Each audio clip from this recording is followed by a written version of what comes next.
ও মা, মা, 2টা টাকা দেও।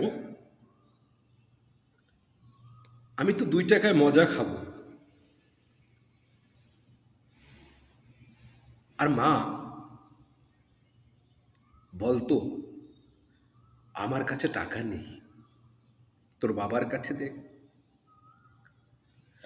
আর ওই 2 টাকার সময়টা, ওই 2 টাকার কথাগুলো আমি জানি অনেকেরই আজও তার মনে বেজে ওঠে। সেই 2 টাকায় অনেক ধরনের মজা, আর সেই 2 টাকায় মায়ের মমতা।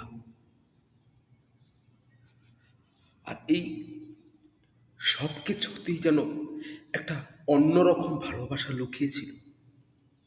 আজ মা 2 টাকা দেয় না, আজ সন্তানকে 1,000 টাকা দেয়। কিন্তু ওই 1,000 টাকায় মায়ের মমতার ভালোবাসাটা নেই।